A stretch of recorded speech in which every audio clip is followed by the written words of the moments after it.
नाज़रीन, खैरपुर ज़िले में गुज़िरियल 1 महीने खां अमन अमान जी सूरत ख़राब थी वई आहे। 1 हफ़्ते दौरान 5 माण्हू क़त्ल ऐं 30 खां वधीक मोटरसाइकिलूं फुर्त थी चुकियूं आहिनि। उन हवाले सां पेश आहे वकार हुसैन मंगी जी हीअ रिपोर्ट।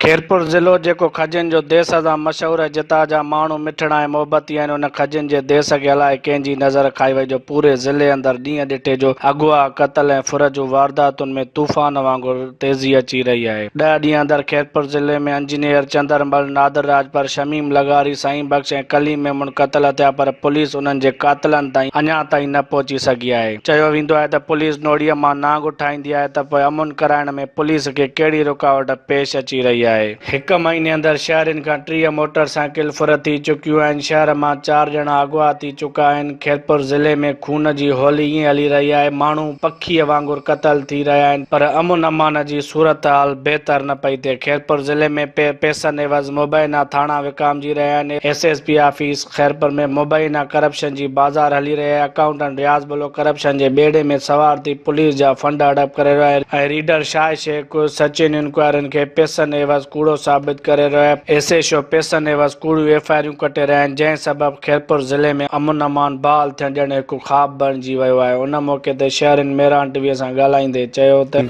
पर जेका हुनजी टीम आहे, उनमें रीडर हुजे या PA हुजे या जेके ॿिया जेके असल में हलाईंदा आहिनि, ऑफिसर खे टीम हलाईंदी आहे, उनजी टीम जेका आहे उहा लोकल डिस्ट्रिक्ट जी डोमिसाइल रखंदड़ आहे ऐं उन्हनि माण्हुनि जा कंहिं न कंहिं तरीक़े कंहिं न कंहिं एंगल में लोकल माण्हुनि सां वास्ता आहिनि ऐं इन करे अमन अमान जी सूरत हाल मां पहिरियां बि चयो आहे ऐं हिन वक़्तु बि चवां थो पियो त जेसीं ताईं ऐं इहा कोर्ट जे बि रूल्स जी वायलेशन आहे। कोर्ट हिकिड़ो डिसीशन ॾिनो आहे त कोई बि SHO लोकल डिस्ट्रिक्ट में नथो रही सघे। त हिते उन वक़्तु SSP वटि मेन पोस्टुनि ते माण्हू वेठा आहिनि लोकल ऐं काफ़ी त अञा थाणनि ते अजरी ते वेठा आहिनि ऐं मां काफ़ी कोशिशि कई आहे ऐं माण्हू सोसाइटी पब्लिक खे बि अवेयरनेस ॾियण जी। मां सिर्फ़ु एतिरो चवंदुमि त अमन अमान जेको मैटर आहे या जेको अमन अमान जो जेको मसइलो आहे खैरपुर जो, उन में जेकॾहिं ऑफिसर्स जेके आहिनि belonging J law and order situation खे जेके हैंडल कनि था पिया, उनखे यार जेकॾहिं फ्री छॾियो वञे, उन्हनि खे सियासी मुदाख़लत न कई वञे ऐं उनखे फ्री छॾियो वञे ऐं उन्हनि खे जेको आहे पंहिंजे कम जे लाइ आज़ादु कयो वञे,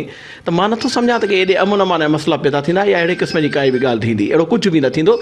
तव्हांखे मां हिकिड़ी ॻाल्हि ॿुधायां त सिंध जी इहा सर्वे आहे ऐं HRW वारनि जी इहा सर्वे आहे त मोस्टली सिंध में जेको बि क्राइम थिए पियो, उनजो ताना बाना या उनजो रस्तो कंहिं न कंहिं सियासी हाउस ते वञे थो पियो।